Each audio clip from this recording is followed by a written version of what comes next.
Estem al mig de la collita del 2014, és una collita molt complicada perquè està plovent bastant, però és un d'aquells anys que mostren les diferències entre les subzones que tenim al Penedès, perquè mentre en algunes subzones, sobretot a la vall central, encara estan en un període molt humit, de molta pluja, hi ha una zona del Garraf i Ordal que encara estem en sequera. Si valorem la pluja caiguda els últims 4 mesos no arribem als 100 litres. Per tant, la qualitat que farem en aquesta zona és molt diferent de la qualitat que es farà en la conca del riu Anoia, en la conca del riu Foix i en les zones on ha plogut més. A part s'hi ajunta el tema de la collita, que al Bet i Noia fem la collita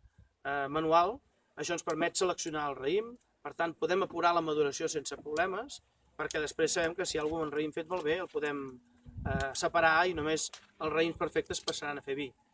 Mentre que el qui cull a màquina això ho té molt més complicat perquè realment no ho pot fer, llavors el que ha de fer és collir més verd. I quan culls una fruita verda, doncs, evidentment el resultat final no és el mateix. El vi de la collita 2014 serà segurament un vi que envellirà bé perquè és una collita freda. Tenim uns dies que no ha fet molta calor tot l'estiu, ha anat plovent una miqueta, això vol dir que estem retrasant la maduració i això donarà un tipus de vins amb una acidesa present, que és el que dona capacitat d'envelliment, amb uns tanins rodonets. Creiem que serà una gran collita per guardar i en blancs